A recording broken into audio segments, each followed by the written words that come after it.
The chamber was silent when the human was brought in. Chains dragged across black stone as 2 Lupari guards pushed him forward. He stumbled but did not fall. His boots were torn, his uniform burned and patched many times. Dried blood darkened one sleeve. He was thinner than when he had been chosen, thinner than when he had left Earth, but his eyes were still clear. Above him, on a raised platform carved from ancient rock, the Wolf Queen watched. She was enormous, even for a Lupari. Silver-gray fur covered her body, marked with old scars that told stories of wars long finished. Her golden eyes burned like twin stars in the dim light. Around her sat elders, warriors, and hunters, creatures that had broken fleets and crushed armies. This was the heart of the Lupari dominion, and no enemy had ever stood here and lived. The human was meant to die. Only days earlier, the Galactic Council had finished their judgment. Humanity had lost the border war, their ships were destroyed, their colonies burned. The Council feared the Lupari more than any species alive, and they wanted peace at any cost, so they chose a sacrifice. 1 human sent alive to the Wolf Queen, an offering to end the war. The human's name was Elias Marr. He was a soldier, but not a famous one. No medals, no legends. He had been chosen because no one would protest, because he had no powerful family, because he was already wounded, because he was expendable. Elias felt the weight of the room pressing down on him. Every Lupari eye followed his movements, some curious, most hungry. He smelled blood, iron, and old stone. His hands trembled, but he forced them to be still. He lifted his head. The Wolf Queen tilted her own slightly, surprised. Humans usually begged by now. They cried, shouted, cursed, or collapsed. Elias did none of those things. He met her gaze. His heart was pounding so hard it hurt, but he did not look away. The translator collar around his neck buzzed softly as her voice rolled through the chamber. "Human," the Wolf Queen said. "Do you know where you stand?" "Yes," Elias replied. His voice echoed, small but steady. "I stand before the ruler of the Lupari." A low growl moved through the court. Not anger, interest. "And do you know why you were sent?" she asked. "Yes," he said again. "To die, so my people can live." The Queen's ears twitched. She leaned forward slightly, claws resting against the stone. "You speak as if this was your choice." "It wasn't," Elias said. "But I came anyway." That earned louder reactions. A few warriors snarled. Others laughed. One elder narrowed his eyes. The Wolf Queen studied him carefully now. His scent was fear, yes, but also resolve. Not the wild terror she was used to. Something quieter. "Most offerings scream," she said. "Why don't you?" Elias swallowed. "Because screaming won't help anyone." Silence fell again. The Queen rose to her full height.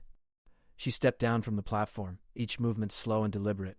The guards tensed, ready to pull the human back if she struck. She stopped only a few steps from him. Up close she was terrifying. Her breath was warm, her teeth long enough to tear him apart in seconds. Elias's legs wanted to give out. "You are small," she said. "Weak. Your species loses wars quickly." "Yes," Elias said, "but we keep standing up." Her eyes narrowed. "Brave words for prey." "Maybe," he said, "but prey doesn't usually walk into the jaws on purpose." A sharp bark of laughter escaped one of the warriors before he could stop himself. The sound echoed, surprising even him. The Wolf Queen did not laugh, but something shifted in her expression. She circled Elias slowly. He felt her presence like gravity. He resisted the urge to turn and track her. Turning his back would be weakness. Spinning too fast would be fear. He stood still. "Your council thinks sending you will end this war," she said. "They believe your death will satisfy us." "I don't know if it will," Elias said honestly. "But I know this. Killing me won't break humanity, and sparing me won't make us weak." She stopped in front of him again. "You speak as if you expect mercy." "No," Elias said. "I expect judgment." The word echoed louder than the rest. Judgment. The Wolf Queen looked past him toward the Lupari elders. They murmured among themselves, unsettled. This was not how offerings behaved. "Remove his chains," she said suddenly. The guards froze. One elder stepped forward. "My queen," I said, "remove them." The command carried power older than the stone beneath their feet. The guards moved at once. Metal fell away from Elias's wrists and ankles. He nearly collapsed as blood rushed back into his limbs, free. Confusion rippled through the chamber. Elias flexed his hands, then slowly lowered them to his sides. Did not run. He did not bow. The Wolf Queen watched closely. "Why free him?" an elder demanded. "'Cause chained prey tells me nothing," she replied. "I want to see what he chooses." She turned back to Elias. "You are unbound. You may flee. You may attack. You may beg." Elias took a breath. His hands were shaking again, but he kept them visible. "I won't run," he said. "I won't attack. And I won't beg." "Why?" she asked. "'Cause I was sent as a message," he said. "If I act like an animal, that's all you'll see. If I act like a person, maybe you'll listen." The chamber was so quiet Elias could hear his own heartbeat. The Wolf Queen stared at him for a long moment. Then she stepped back. "Take him to the inner halls," she said. "Do not harm him," the elders erupted. "My queen, this is madness. He is an enemy. He is food."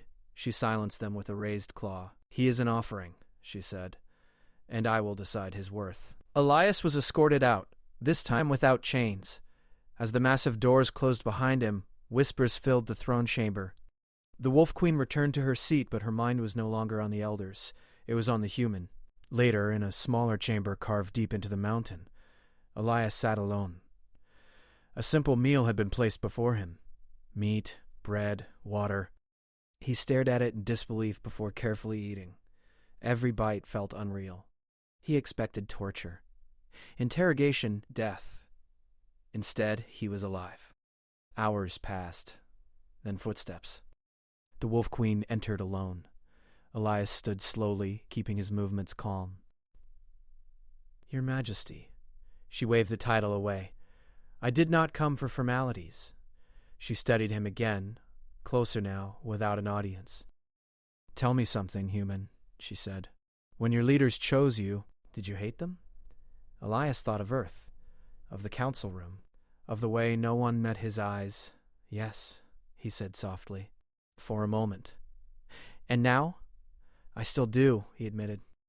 "But I understand why they did it." Her ears tilted forward. "Explain."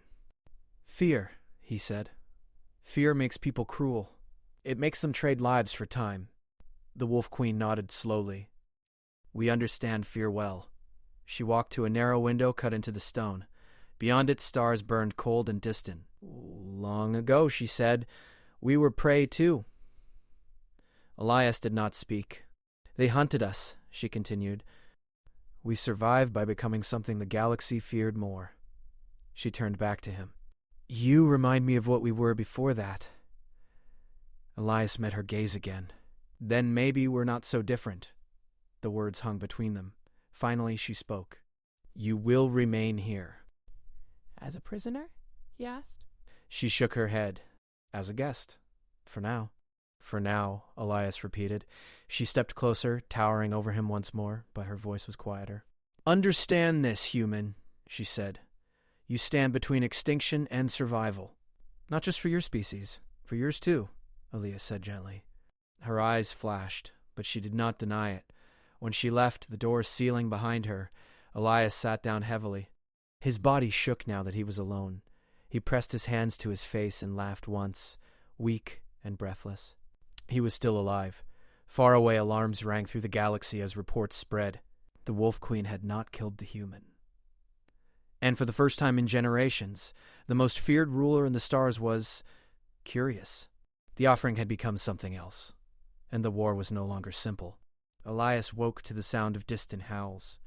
They echoed through the stone halls, deep and layered, like voices calling across mountains. For a moment he forgot where he was. Then the cold floor beneath him and the heavy air brought everything back. It was in the Wolf Queen's fortress. He sat up slowly. The room was simple but large, carved directly into the rock. A low bed, a table, a narrow opening in the wall that let pale light spill inside. No chains, no guards inside the room. That fact alone made his chest tighten. He stood and stretched carefully. His injuries still hurt, but someone had treated them while he slept. Clean bandages wrapped his arm. Salve had been applied to burns he barely remembered getting. They could have let him die. They didn't. When the door opened, Elias tensed, but relaxed slightly when he saw who entered. A young Lupari female, shorter than the warriors he had seen, stepped inside carrying a tray. Her fur was dark brown, her eyes cautious. She stopped a few steps away, watching him like one would watch a wild animal. Food, she said through a translator pinned to her collar. Her voice was uncertain. Thank you, Elias replied. Her ears flicked in surprise. She set the tray down quickly and backed away. You're not afraid? She asked before she could stop herself. Elias smiled faintly. I am, just trying not to show it. That seemed to confuse her more than silence would have. She studied him for a moment, then hurried out. Word spread quickly. A human lived inside the fortress. Lupari warriors passed his door, some pausing to sniff the air, others staring openly. Some growled softly, others looked, curious. Over the next days, Elias was not locked away. He was allowed to walk certain halls, always watched but never restrained. He learned the rhythm of the fortress, the patrols, the rituals, the shared meals where massive figures sat together in loud, rough unity. The Lupari were not quiet people. They argued loudly. They laughed hard. They mourned openly. Elias noticed something else, too. They cared for their wounded with care that surprised him. Older warriors trained the young personally. No one ate alone unless they chose to. Pack. That word came to his mind again and again. One afternoon, as Elias passed through a training hall, a sudden crash echoed. A young Lupari collapsed, clutching his side. Blood darkened his fur. Others froze, unsure. Instinct took over. Move, Elias said sharply. Several heads snapped toward him. A warrior growled. Stay back, human. He's bleeding inside, Elias said, already kneeling. If you don't stop it, he'll die. They hesitated, then stepped aside. Elias worked fast, hands steady despite the stares. He used strips of cloth, pressure, positioning. Basic field medicine. Nothing advanced. It was enough. The young Lupari's breathing steadied. Silence filled the hall. Elias leaned back, exhausted. He needs rest. And water. No one moved. Then an older warrior nodded once. You saved him. I helped, Elias said. That's all. From that day on, the stares changed. Not friendly, but different. The Wolf Queen watched from afar.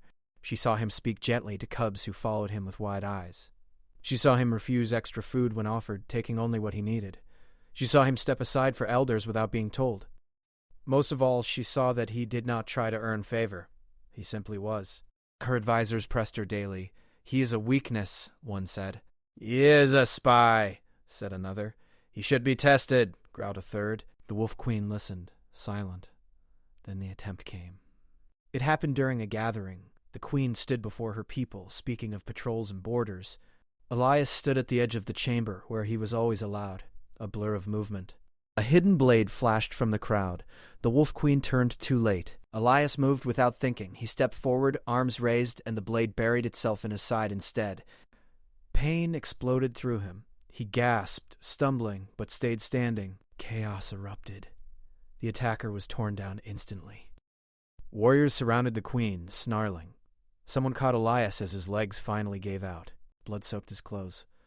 The Wolf Queen stared at him, eyes wide. Ew, she said softly. Why? Elias tried to smile. Bad habit. Protecting people. Darkness took him. When Elias woke again, the world was dim and quiet. The pain was sharp, but distant. He realized he was being carried. Strong arms, steady heartbeat. He opened his eyes just enough to see silver-gray fur. The Wolf Queen herself carried him. Her grip was careful, controlled. The fortress was silent as she passed. She laid him down in a guarded chamber and stayed until healers finished their work. He lives, one finally said. The Wolf Queen exhaled slowly. She stayed even after they left. When Elias woke again, fully this time, she was sitting nearby. You could have died, she said. So could you... Elias replied weakly. Her eyes narrowed. You are not bound to me. You owed me nothing. I know, he said. That's why it mattered. She was silent for a long time. You stood between me and death, she said finally. Why? Elias closed his eyes for a moment. Because you gave me a choice. No one had done that in a long time. Her ears lowered slightly. You are foolish, he smiled. Humans often are. A breath that might have been laughter escaped her. You confuse my people, she said. You confuse me. Good, Elias said. Maybe confusion is better than hate. She rose to her full height. From this moment, she declared, voice carrying power even in the small chamber, you are under my protection. Guards outside stiffened. Any who harm you answer to me. Her words spread through the fortress like fire. The human was protected by the Wolf Queen. That night, whispers turned to arguments, arguments to fear. Some saw danger, others saw something new. Elias slept deeply, unaware of the storm he had caused. And somewhere deep inside the ancient fortress, the Wolf Queen stared at the stars once more, wondering how a creature so small had shaken her people more than any war. The human had not been broken. He had begun to belong. The decision was announced at dawn. A deep horn echoed through the fortress, its sound rolling through stone halls and into the open courtyards. Lupari warriors stopped where they stood. Conversations died. All eyes turned toward the central arena carved into the mountain's heart. Elias stood beside two guards, his body still sore from healing wounds. He felt stronger but not whole. When the horn sounded, he already knew something important was coming. The Wolf Queen appeared above the arena, standing on a high ledge. Her presence alone silenced the crowd. "Pack of Lupari," she called, her voice carrying easily. "A challenge has been spoken. Ancient law has been invoked." Murmurs spread like wind through fur and stone. Elias felt his stomach tighten. "There are those who say the human weakens us," the Queen continued. "That he stands beside me without right, that he has not proven his place." Many eyes turned toward Elias. Some were cold, some curious, a few hopeful. "By our oldest customs," the Wolf Queen said, "any who are questioned may face the pack's trial." A low growl rolled through the crowd. Elias had heard whispers of this trial. It was not meant for outsiders. Many Lupari failed it. Some never returned. The Queen's gaze locked onto him. "Elias Mar," she said, "will you stand?" He did not hesitate. Yes. The answer was simple, honest. The elders stepped forward. "This is not mercy," one warned. "The trial breaks the unworthy." I understand, Elias said. The Wolf Queen nodded once. Then prepare. The trial began before the sun reached its highest point. Elias was led deep below the fortress, into tunnels older than recorded history. The air grew colder, the light dimmer. Symbols were carved into the walls, marks of past trials, victories, and losses. At the entrance to the trial grounds, the guards stopped. "No help beyond this point," one said. Elias nodded. "Thank you for walking me this far." The Lupari blinked, surprised, then stepped back. Elias entered alone.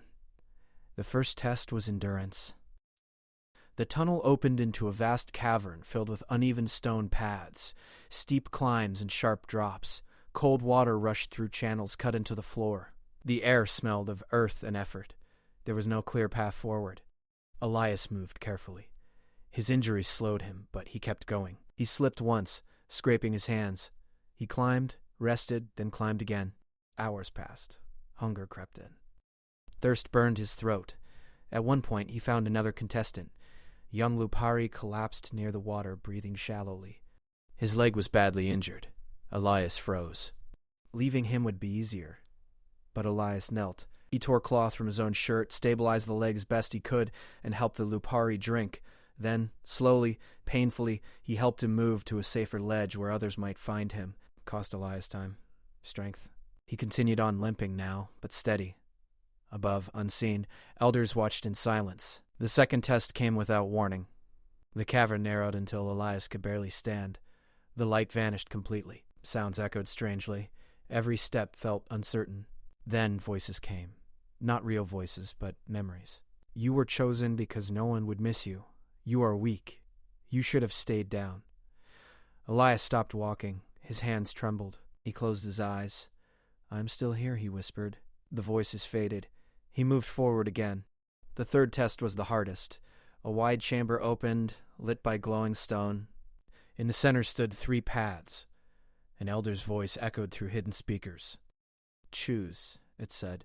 "One path leads to safety. One leads to pain. One leads to loss. Choose for yourself." Elias looked at the paths. No markings, no clues. He thought of the wounded Lupari, of the Queen, of Earth. He chose the center path. Pain came quickly. The floor shifted, collapsing beneath him. He fell, hard, striking stone. His breath left him in a sharp cry. His arm screamed in protest, but he was alive. Slowly, painfully, he climbed out. When Elias finally emerged into the final chamber, he was exhausted, bleeding, and barely standing. The pack awaited. The Wolf Queen stood at the front, her expression unreadable.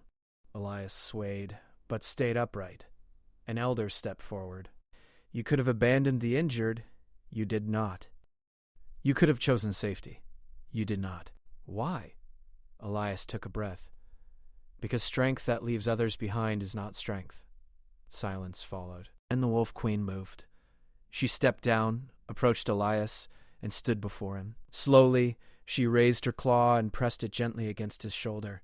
This one understands the pack, she said. Gasps rippled through the arena. She turned to the elders. The trial is complete. One elder bowed his head. Another followed. Then another. The Wolf Queen took a ceremonial blade and made a small cut on her palm. She pressed it against Elias's forearm, marking him with a symbol drawn in blood. By ancient law, she declared, this human is pack kin. The words echoed like thunder. Elias felt warmth spread through his chest, not from blood, but from something deeper. The crowd did not cheer. They howled, long, loud, and unified. Later, as Elias rested in the healing chambers, the Wolf Queen visited him once more. You nearly died, she said. I know, Elias replied. You chose loss, she said. Again. Elias smiled weakly. Some things are worth it. She studied him for a long moment. You are family now, she said finally. Not by blood. By choice. Elias closed his eyes, exhausted but peaceful. Far above, the galaxy shifted. The human was no longer an offering. The news spread faster than fire through dry grass. By the time Elias woke, the fortress hummed with whispers, growls, and low murmurs. Word had reached every corner of the Lupari dominion. The human had survived the pack's trial. More than that, he had passed. He was no longer just an offering. He was pack-kin. Some Lupari were shocked. Some were angry, some were curious, and some, a few quietly, were impressed. The Wolf Queen stood in her private chamber, staring at him from across the stone floor. Her presence was calm, but it carried weight. It was as if the walls themselves bowed to her. You are no longer a test, she said, but that does not make you safe. I understand, Elias replied, his voice steady despite the knot of nerves in his stomach. I never counted on it. The Wolf Queen's golden eyes studied him. Many in my pack do not accept you. They see a human as an outsider, an intruder. They question why I have chosen to protect you. I am honored, Elias said simply. And I do not take that lightly. The Queen did not answer immediately. Instead, she gestured for him to follow. They walked through corridors lit by glowing crystals, past training grounds, feeding halls, and dormitories. Lupari warriors watched them pass, some with respect, others with suspicion. A few snarled quietly, but none dared step forward. You will need allies, the Queen said, finally breaking the silence. Even in my fortress, your survival is not guaranteed. There are those who would see you dead simply because I allowed you to live. I will do what I must, Elias said. I am not afraid of them. You should be, the Queen replied. Fear keeps you alive. Courage without awareness is reckless. Elias nodded. I will remember. That night, a council of the Queen's most trusted generals convened. The chamber was massive, carved entirely from stone and lit by bioluminescent crystals. Elias was brought in to meet them. Every Lupari in the room towered over him, their fur slicked, muscles taut, and eyes sharp. The air was thick with tension. An elder stepped forward, his voice low and commanding. Human, you have survived our trial. That alone is remarkable. But now the galaxy watches. The Council and neighboring empires have heard of your survival. They may believe your presence weakens our position. Elias met the elder's gaze steadily. If they think weakness comes from mercy, then they misunderstand strength. My presence here does not weaken you. It strengthens those willing to see beyond fear. A murmur spread through the council. Some eyes narrowed. Others widened.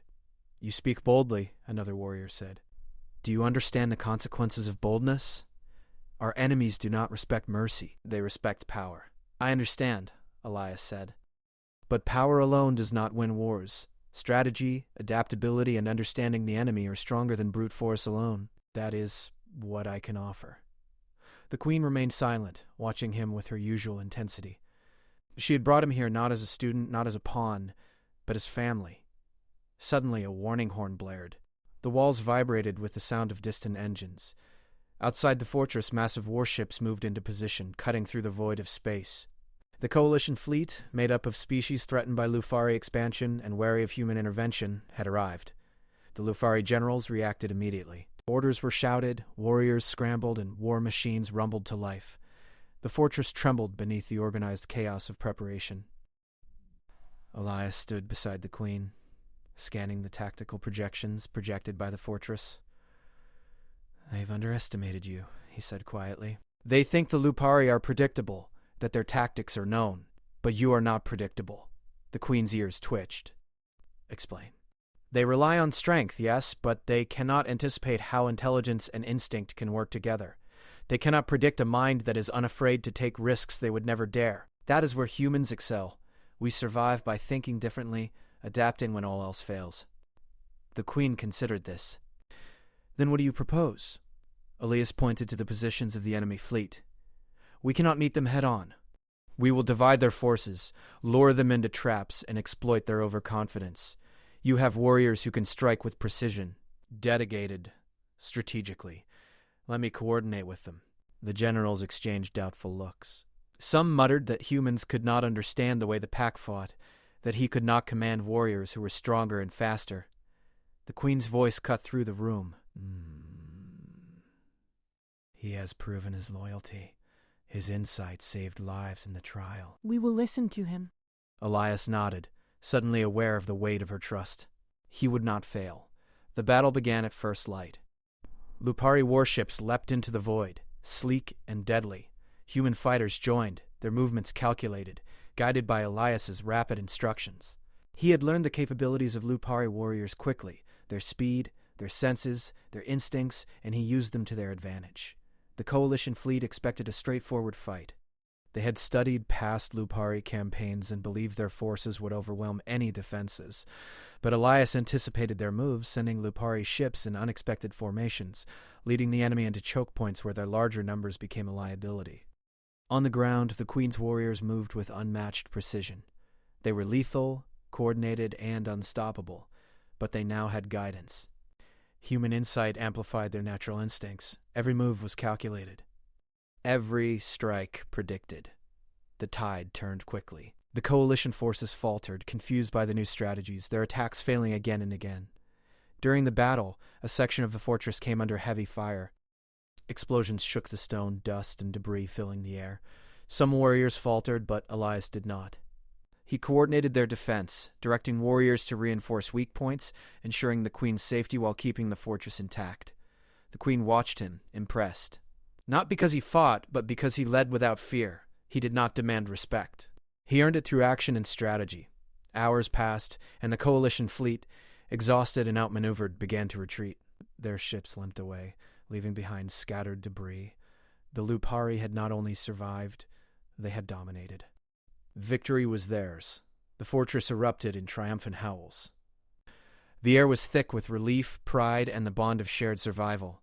Warriors who had doubted Elias before now approached him, bowing or lowering their heads in respect. The Queen approached him, silent at first. Then she placed a massive paw on his shoulder.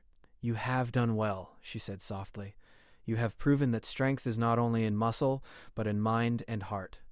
You have proven that you are more than a human offering. You are family." Elias felt a warmth he had never known. The word family carried weight, meaning, and belonging in a way that titles and medals never could. "I could not have done it alone," he said quietly. "Even when others doubted you, you had me, and you had your pack, the warriors who chose to follow you even when unsure." Elias looked around at the Lupari, at the warriors who now accepted him. Some were still wary, but all recognized his place. That night, the fortress was alive with celebration. Fires burned bright. Music, strange and beautiful, filled the halls. Warriors shared stories, cubs played without fear, and the Queen allowed herself a rare smile as she watched Elias move among them. For the first time, Elias felt truly seen, not as a human, not as a test, not as an offering, but as part of something greater, part of a pack that had chosen him as one of their own.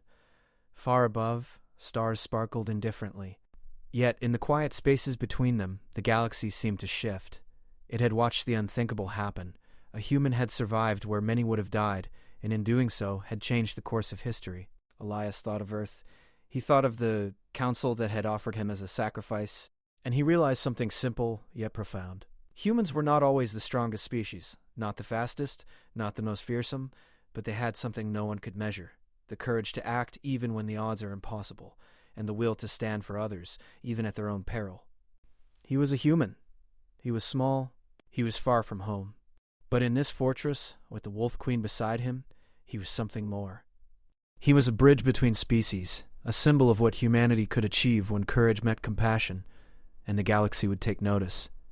Because anyone who threatened him now threatened the entire pack, and the Wolf Queen had made that clear. Elias did not need to speak. The Lupari understood. The Coalition would remember. And humanity, his people, his home, would see that even in the darkest hour, one human could change everything. The battlefield was silent, but the air vibrated with tension. The Coalition fleet had retreated, but not fully. Some ships lingered at the edge of the system, testing defenses, waiting for weakness. The Lupari fortress still stood, unbroken, its walls scarred but proud. The Wolf Queen paced the central hall, her golden eyes fixed on the tactical maps before her. Elias stood beside her, studying the same projections. He was tired, bruised, and still healing from the earlier battle, yet his mind was sharp. The victory had been decisive, but the war was not fully over. The Coalition still underestimated the Lupari, and still underestimated him. "Do you believe they will return?" the Wolf Queen asked, her voice low but steady. "They will," Elias said, "but not today. Not while we are prepared, and not while they see the strength of the pack combined with strategy they cannot predict." The Queen's ears twitched. "And will you remain here?" Elias looked at her, considering. He could return to Earth now, to the people who had sent him as a sacrifice. But he had seen too much. He had learned too much. He had found something he never expected: belonging. "I will stay," he said finally. "With the pack. With you." Her eyes softened, just slightly. She did not speak, but the subtle tilt of her head said more than words ever could. In the following weeks, Elias became more than a guest in the fortress. He trained with the Lupari warriors, not as a soldier, but as a tactician and guide. He learned their ways, how they moved, how they sensed danger, how they communicated with subtle gestures, growls, and shifts in posture. In return, he taught them things they had never considered: human tactics, improvisation under pressure, and the idea that a single mind could coordinate hundreds of warriors across different terrains. The Wolf Queen observed these sessions, sometimes joining silently, sometimes watching from above. She saw warriors who had once doubted Elias begin to trust him, to listen, and even to respect him. She saw cubs follow him eagerly, knowing he would not harm them, knowing he understood the pack instinctively, even without fur or claws. Then came the true test. A Coalition admiral, enraged at previous defeats, launched a surprise attack on one of the Lupari's outer colonies. The fleet was larger than before, faster and more heavily armed. If it succeeded, the colony would fall, and the pack would lose territory, resources, and morale. The Wolf Queen called her council, with Elias at her side. The elders and generals argued loudly. Some wanted to strike immediately, others counseled patience. Elias listened carefully, analyzing the fleet's patterns, their approach vectors, and the weaknesses in their formation. "They rely on speed," he said quietly, pointing to the holographic display. "They think they can hit quickly and retreat, but their formation leaves gaps. If we split our forces, we can trap them between our fleets and our ground defenses. The key is timing, not brute force." The generals hesitated. Many still doubted a human could truly understand the Lupari way of war. The Queen's gaze cut across the room, sharp and unwavering. "We will follow his plan," she declared. "He has proven his loyalty, his insight, and his courage. He is pack, and as pack, his guidance is ours to trust." Orders were issued immediately. Lupari warships moved into ambush positions. Ground forces readied traps and defensive lines. Communication between human and Lupari units flowed seamlessly under Elias's coordination. The battle began at dawn. The Coalition fleet dove into the system, confident in their numbers. They had underestimated not just the Lupari, but the human at their side. As they approached the colony, they found themselves funneled into narrow space lanes, precisely where the Lupari had anticipated. Elias directed the Lupari ships with exacting precision. Fighters struck from above, others flanked from behind. Ground defenses engaged the enemy at the perfect moment. Every move was calculated, every attack anticipated, every retreat a trap. The coalition fleet panicked. Their superior numbers became a liability. Ships collided, formations broke, and their coordinated strikes turned chaotic. The Lupari, moving with the fluidity of a hunting pack, tore through the disorganized fleet. On the ground, the queen herself led warriors into battle, but she did not fight blindly. Elias guided the placement of forces, ensuring that every strike counted, every move minimized risk, and every opportunity was exploited. Even wounded warriors were placed strategically to hold key positions. Hours passed, and the battle reached its climax. The coalition's command ship, thinking itself untouchable, moved to strike at the heart of the colony. Elias predicted the move. He sent a squad of elite Lupari fighters combined with human sharpshooters to intercept. They disabled the ship's engines, leaving it stranded. The coalition forces had no choice but to retreat, leaving behind wreckage and surrendering control. When the dust settled, the colony was intact. Not a single civilian had been lost. Not a single Lupari warrior had been abandoned. The fortress erupted in howls and cheers. Warriors carried the wounded with care, tending to them immediately.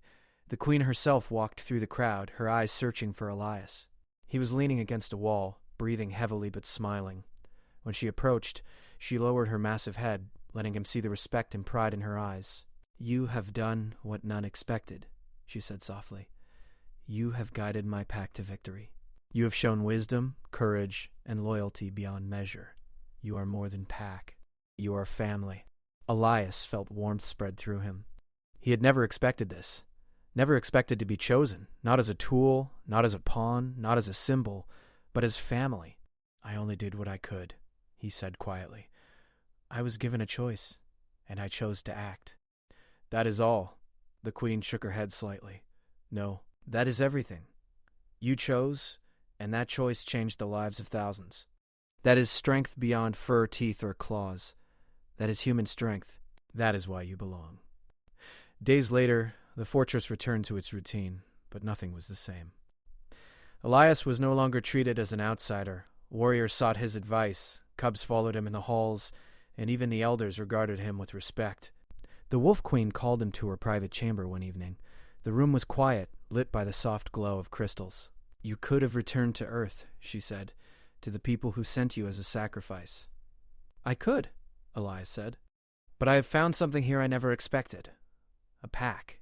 A place where I am not just tolerated but needed. A place where I belong." The queen nodded. "Then stay.